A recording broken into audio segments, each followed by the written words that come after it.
back to another episode of SyncRiffs. So stoked to have in the studio Emmy-winning music supervisor. I was going to say originally from the UK, now in Los Angeles, Ciara Elwis. How's it going, Ciara? Hi, nice to be here. Yeah, Thank you. yes. We were catching up before we started, and really stoked to have you on the podcast and shine a light on some of your amazing work as a music supervisor. And when I was going down the rabbit hole, I understand you're classically trained. What instrument did you play? The piano? I want to kind of go back before you Yeah, I was became the going to say music. I've got piano in the background here. No, a flautist, or I think you say flutist in America. Yeah, so that was my whole shtick from about 6 years old. I trained Suzuki method, which is where you learn by ear. And, was in I'm from Scotland originally, so it's a small place. So was in Scottish Children's Orchestra, all that kind of stuff. And right the way through, that was my whole world really.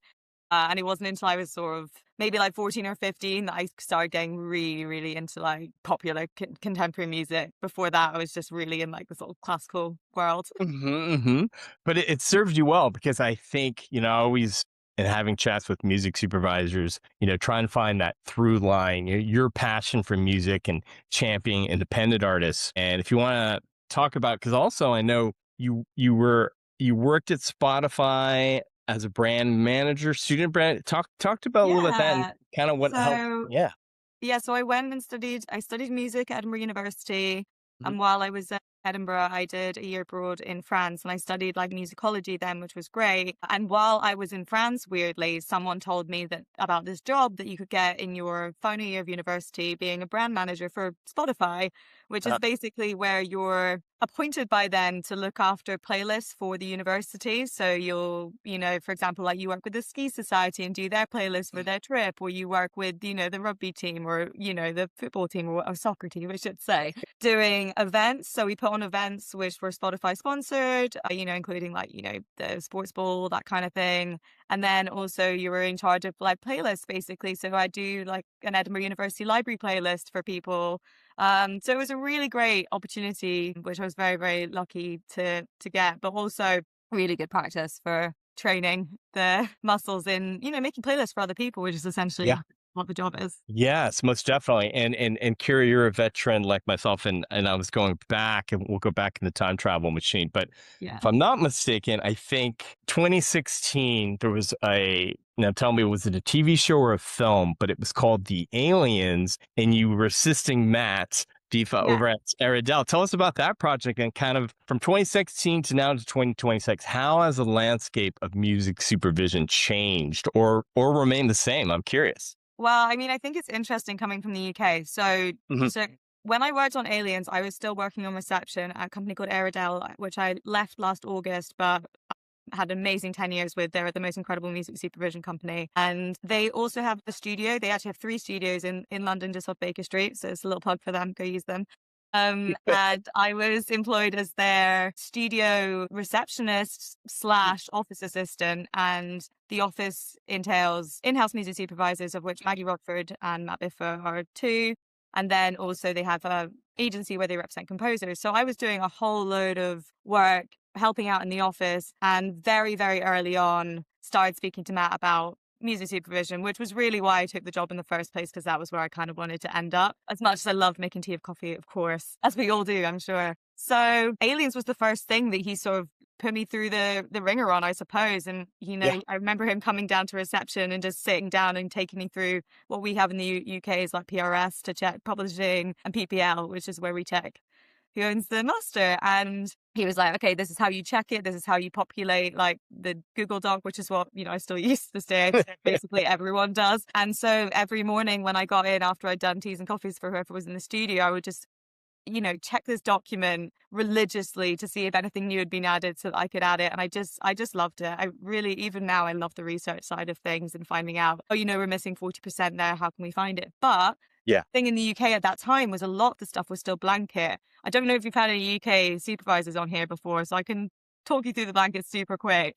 Yes, please do. Please do. Yeah. So in the UK, we have a deal that all of the main studios have, which is, Channel 4, BBC, ITV, where they just pay a premium to PRS and PPL to use unlimited music in their shows for the I think year, 2 years, maybe 3 years, it's negotiated at a time. And then per queue, it's something like 300 quid. So they've paid all this music up front, and then all you need to do is check that the rights are 100% represented. So it needs to be on PPL, and then it needs to be 100% represented on PRS. So the publishing needs to be 100% accounted for. And other Mm. than that, then it's just like, okay, we've got up to 30 seconds, that's going to be 350. It's over 30 seconds, that's going to be 500. And that's your music budget, which is why historically music budgets in the UK have been so much less, which has, as we're going back to, created quite the change in the UK landscape in the last 10 years since I started, because all of a sudden we're clearing for worldwide and in perpetuity, and all the Yeah. UK production companies are saying, what are you talking about? This is going to cost you 10 grand. Because originally it would cost them £1,000. So it's Yeah. really interesting. So that was the first show that I did with Matt. And then I think the second one I did was Lovesick, which was for Netflix. So that was my first situation of clearing for worldwide in perpetuity. So I pretty quickly started doing work for Netflix, and it's been really interesting. Obviously, 2016 Netflix looks very different to 2026 Netflix. Really seen that coming. I wish I'd bought shares, to be honest. Right. You and me both. But it's been really interesting kind of watching the landscape change. And, it's even just little things like, at that point we were still clearing DVD rights. Yeah. And streaming was just, oh yeah, of course you can, buy out all the mechanicals and streaming. Don't worry about it. And that's Right. something that's really become such an issue. Fast forward 4 or 5 years, all of a sudden it's all anyone's talking about is these mechanical rights in the UK, because they're represented almost across the board in the UK, whereas it's not quite the same situation in the US. So it's been really, really interesting from a legal perspective to watch how it's evolved with the, increase in streaming. 100%. And I started Blue Buddha in 2002. So back then it was like Blu-ray, all different formats. I know.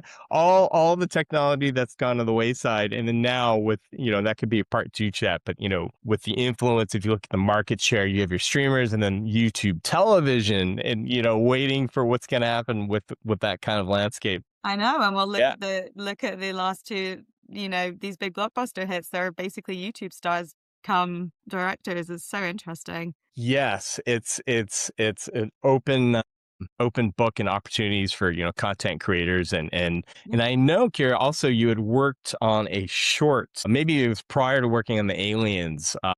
Talk about shorts and opportunities for music supervisors who are looking to break into the industry, and what a great way to maybe work on a short film and festival rights, if you want to kind of touch on that. Yes, absolutely. So I was definitely lucky to come up under Matt, who was very gracious in both sharing his knowledge and also with projects that came across his desk that he didn't feel like he had time for. He would then say, especially with short films, he'd say, how about you just try and do this? Either they know what song they want and it's just a clearance job, or they want some advice finding clearable alternatives that are cheaper than what they've got in there, because inevitably, even with the festival rights being a lot cheaper, sometimes there's just not the money there. If the entire budget for the short film is £2,000, then you're probably not really going to be able to afford an extra 500 for a music license. So so I think I did a short film called Barbados, which was the first one I ever did, and that was like a really exciting moment for me, because that's the first time you're seeing your name as a music supervisor in credits and things like that. But I always recommend it to anyone who's trying to get started out. Is unfortunately, we definitely still live in an industry, and I think this is something that's only going to increase with AI, unfortunately, where you do need to sort of know what you're doing before people will pay you. And a really good way of learning how to do is to do things for free and help people out. And you also then build relationships, which hopefully pay dividends later. Yeah, huge point. And then, fast forwarding and threading the needle, and congrats for your work on Margot's Got Money Troubles, which is streaming now on Apple Television. And for the uninitiated, follows a young mother played by Elle Fanning, struggling to make ends meet. She launches an OnlyFans account, and as her success grows, she's forced to question the cost of true internet fame. And it stars Michelle Pfeiffer, Elle Fanning, Nicole Kidman, and Nick Offerman, to name a few. And it was the showrunner. Was he also the writer? The writer, yeah. Yeah. I'm pulling up David E. Kelly, who's worked on The Practice, Lincoln Lawyer, a ton of shows, but would love to go down the rabbit hole on this release and what was sort of the creative approach, because I know you worked closely with David and also some of the actors on crafting an authentic soundtrack to the show. Yes, and I mean, this really slightly ties into what I was just saying about, relationships, because this came to me through the exec producer and director of 4 episodes, Darla Walsh, who's an incredible director that I worked with on Bad Sisters. And Mhm. then I worked with on Bad Sisters because I helped out on a series called This Way Up for Merman, which is Sharon Horgan's production company, way back in 2016, I think. And that Mm. was, we have no money and we just don't have much time. So you do that and then fast Yeah. forward, maybe 10 years and you get a project like this, which is obviously incredible. So the idea with this was that we were really telling a multi-generational story, and we really wanted the music to be an important device in telling that to the audience, because for those who've read the book, it's very much more told from Margot's perspective. And whilst the series very much is too, there are some characters that have definitely been flushed out more. The mother has a much larger role in the series, in the series than than she does in the film, which, when you have Michelle Pfeiffer, why wouldn't you? You want to have as much of her on screen as possible. So it was really interesting when I first got the scripts. There were quite a lot of scripted songs, and there's a few of them that are still in there, but it was interesting from my perspective to understand when David and Eva, the other writer, were writing these episodes, to understand where they were coming from. And it initially really built up this idea of, first, the family relationship being very, very important, especially between Margot and her mother, but also that Margot is a little bit of an old soul and a little bit of a romantic at heart, which does then play into some of the things that happen later on, which is also, makes her growth into OnlyFans world so interesting. Mhm, And mhm. sonically, we really followed that storyline with a move into more, I'm not going to say TikTok sort of style songs, but definitely more contemporary, harder, Yeah, more hyperpop, more sort of hip hop world. And that's a very intentional device to show how she's changing throughout the episodes. And yes. then, of course, we have all these amazing music moments of her singing in the car, which was something, that's not in the book at all, but Mm. it's such an incredible thing that was added in the scripts that, from the very beginning has added so much life and color into this. And also then again, it really goes back to the storytelling between Margot and her mother. So that Yes. was really fun. A few of those were scripted, but Mhm. contained different songs. A few of them, I think the only one that was the same as Angel of the Morning was always going to be our version of Angel of the Morning. And we hadn't decided if we were going to use which version we were going to use, because there's obviously the Chip Taylor as well. But Mhm, mhm. once we had a look at the different versions, this just felt like the most realistic to Cheyenne and Margot's bond, and to the music we've already heard from Cheyenne and the music we've already heard from Margot in the car. So that was a really amazing moment, and I think that shot is just incredible. And also, all of that is sung live, which Mm. is really says a lot, because to do it so freely in while you're also shooting in a car is just kind of incredible, Right. with that amazing overhead shot. And I have to give a shout out to the sound team, because it really is very much testament to them that we got such good live captures on all this. Yeah. And then we did do some pre-records. We did pre-records for the Elvis, and we did pre-records for oh no, they're both Elvis, in fact. So the Elvis in the chapel and the Elvis with the choir. So I Can't Help Falling in Love with You. That Mm. would be me. And we pre-recorded those because we were going to have a choir on set, and it just made sense to make sure that we were sorted. And then for the Yeah. Elvis one, I flew to Vegas and recorded that with a real life Elvis impersonator, which is an Mm. absolute career highlight for me. I have to say, it was like just the best experience ever. And I really left feeling annoyed at myself for not having got married in Vegas. He was the most emphatically, incredibly interesting human being that I've ever met. And he had the most incredible stories. I think they're making a documentary about him, which I Oh, a wow. lot. Uh-huh. So, but I mean, I won't share the stories that he shared with me, because none of them are legal, or maybe make him look that great. But it was really, really interesting, hearing about his life and how he built his business and who he bought the Yeah. chapel off. And Wow. yeah, it's just an incredible guy. And it was so fun then getting Greg and Michelle in to pre-record their parts. And I think they did such an amazing job of making it look real on the day.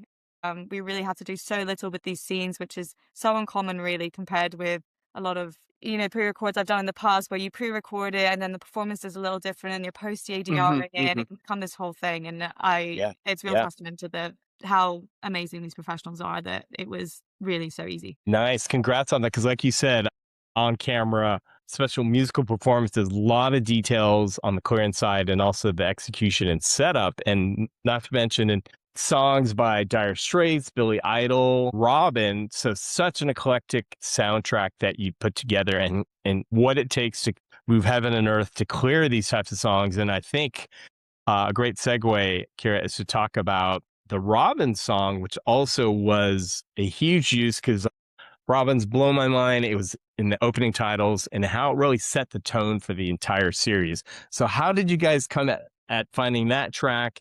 And what was kind of the through line on clearing the track? Yeah, so that was a really exciting one. We had talked about the title sequence a lot, and actually they used the same company that did the Bad Sisters title sequences, and he's just incredible. He does the most amazing work. So it was about finding a track that encapsulates everything that we wanted to say, which is really hard because the show actually says it says a lot. It covers a lot of really difficult subject matter, but it's also very fun and vibrant, and it follows really three different characters as they sort of interact and don't with each other's lives. So it's really, really interesting trying to tell a story over a multi-generational level that also felt young and fresh and had the themes around motherhood. So I think it was back in October, I got a call from Miwa at Beggars saying, we've got a new Robin album coming out, and I know you're working on Margot. We'd love to give you early access to it, to hear it, to see if there's anything that you think might work for the series. And at that point, this is me and Jen, who is the Apple exec, and Sarah Mullen, who is the A24 music exec, who are the best. We all sort of got on a phone call and said, we need to try and make this work if we can, because this is just so perfect. And what's even more amazing about it is the song is actually a reversion that she wrote, having had a child. So the song is literally about her seeing the world differently than she had before, because I think the original version came out in, I want to say, the late 90s. It might be early noughties, so forgive me. But her original version of it came out then. And then this new version was literally inspired by her becoming a mother. Wow. As such the album is. So this specific song was so perfect. We did trial a few different ones, and it was really difficult because so many of them spoke to the themes of the series, which is a lovely problem to have. Right. And then it was about getting it cleared, which I have to say was a real Herculean effort on all sides, because this music hadn't really been heard. I think at the time I was one of the first 20 people in the world to hear it. It was being kept under serious wraps. So if it was earlier than October, then it might have even been August. But yeah, just an incredible opportunity. So big thanks to Beggars for giving us early access to it. And we were super lucky that Robin liked it and that everything seemed to work really well together. We had this really tricky few months where we were sort of sending the song with storyboard versions of what that final sequence looks like, because they had to send, for this storyboard sequence, they sent prop items over to the UK.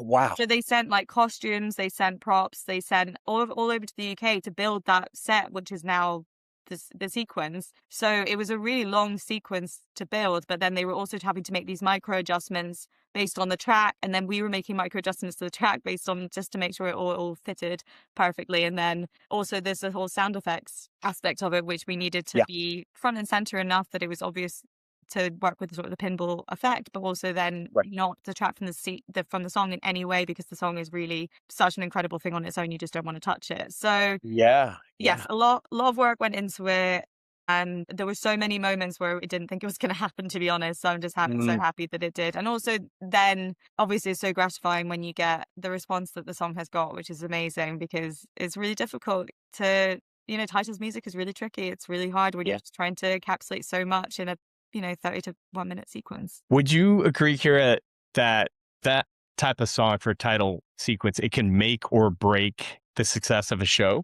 I mean, I think it shouldn't. However, I think with the limited attention span and massive amount of media to be consumed that we have access to at the moment, I think it makes a big difference. Yes. And we tip of the hat and to like Nora Felder, and we know sort of like the Kate Bush running up the hill effect of what that did for Kate Bush's song and her catalog, and just re-energizing an artist's back catalog, but I think the power of, music to picture, the storytelling and the craft of what you do as a supervisor, part creative, obviously, and then the business side, clearing the track. And if we could spend a little bit of time here, because I'm curious, I've talked to many supervisors and case by case, it's different, but working with the editor in post, might there be times where, because it kind of sounded like with this Robin track, are there ever cases where you're like, hey, let's get the stems and really try and make the music bend to picture? How often does that happen? It happens every so often, I would say. It sort of depends on the artist, how open they are to it. I think we definitely did have the stems for Robin, in fact, in the end for this one. So usually I've found more recently, definitely, that artists are more open to it, which is good because actually it really does serve everyone when it's done right. There's nothing more clunky than a bad music edit, right? So you just want to put the song in as best stead as possible, and you also want to put the picture in as best stead as possible. So, I think it's really interesting, but I also do massively respect when artists don't want changes made to their songs at all, because ultimately it's their thing. And, one of the things I find so interesting about this work in general is the way that we have a capacity to change the context that people see songs that people have. I think, it's a really good example with the Running Up That Hill, because there's a whole generation of people, multiple generations of people who have such a strong reaction to that song based on their childhood or their teenhood or their early 20s or 30s. People remember hearing that song for the first time, and it's very much the case, I would say, with some of the songs that we use, Rebel Yell being a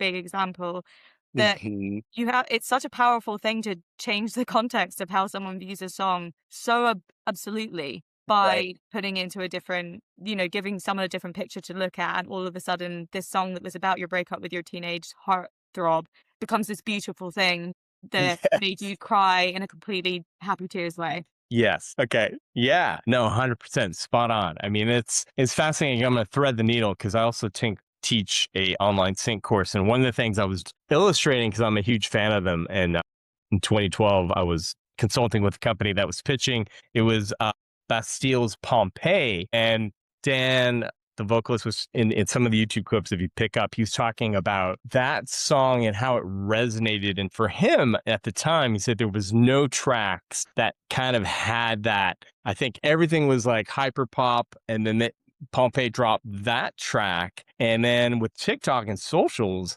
then there was like a reemergence of people doing TikTok socials to Pompeii. And I think, the power of music again, and to shed light also, the soundtrack for Margot's Got Money Problems, it was also Tony Kaye. What was kind of the opportunity for independent artists in the soundtrack? Pretty huge, to be honest, because when you're clearing big tracks like the ones we've used, we need to cut the cloth accordingly, put it that way. There's not an infinite money pot, sadly. Although, obviously Apple is very good at budgeting their shows, I would say. But it's one of these situations where, to be honest, for me, it's one of the most joyful things that you can do as a music supervisor. And after this specific series coming out, there was a number of artists that messaged me saying how important it had been to them, which is really incredible thing to be able to be a part of, to be honest. I mean, literally as much as saying, which is not specifically on this show, but I had on a show before, we cleared a track, I think it was 4K all in, and they messaged me afterwards to say, we're now back in the studio able to record our second album. And that's just an incredible thing to be able to do. As a music lover, of course, that's something that you dream of, frankly. It does mean more than it does to these artists who are already making big bucks. And that doesn't mean that I prefer clearing one thing more than the other, because as far as I'm concerned, the scene and the story is the most important thing, and you always have to serve that. But it is a nice extra, that's for sure. And certainly here, it was important for us to represent Margot's taste in a very real way. And, ultimately she's spending a lot of time on TikTok, and she's picking up artists all over the place. She's picking up artists, on her shift. She's picking up artists for college originally. Sorry, no spoilers there. So it was important for us to build Margot's playlist in a way that felt really reflective. And I look back to sort of my playlisting around a little younger actually, Hmm. before I, started doing all this. And, it was really interesting because, there was the ABBA song that my mum loved and the Queen song that my mum loved. And then there was a Bob Dylan song that I'd like picked up on a series of TV. And then there was this other thing. And then there was, all that music that I listened to because I loved One Tree Hill. So, and then there was the music that my friends were listening to. So this was back in the sort of LimeWire iPod days. So everyone's just Sure. sharing stuff all over the place. So apologies in advance. Although I was still buying my music, I would say. So that's a good thing. Yeah. But yeah, it's just really interesting to see like how to build that in today's world. What Mm. are the influences that she's taking on and where she finding her music. And Yeah. it would be realistic that she would have a band that maybe only has a couple of 100,000 plays on Spotify because she's Right. picked it up on a TikTok or whatever and just thought it was cool. And, also her dad's taste plays into her taste quite considerably. So we wanted to make sure that we had some indie bands in there and for them to feel like quite raw and unfiltered. Because Hmm. that's, she's very raw and unfiltered herself. Yeah. So authentic, Kira, because similarly in booking in the second part of our conversation, wanted to chat about, I think it came out in 2020. You had music supervised I May Destroy You, which came out on HBO BBC. And the brief synopsis, British comedy drama, basically 12 eps on HBO Max, and it follows Arabella, a carefree London writer who attempts to rebuild her life after being drugged and sexually assaulted. So blending dark humor and psychological drama, the series explores complex issues of consent, trauma, and recovery in the modern dating landscape. And the music Super sound light comedy that. right, most definitely, yes, to underscore that 100%. But the music on this, I mean, and I followed you on Spotify, but you had shared the playlists. Talk about every track is a banger, to coin a phrase. But I'll share this when we post up the episode. But talk about what, in contrast to Margot's Got Money Problems with I May Destroy You.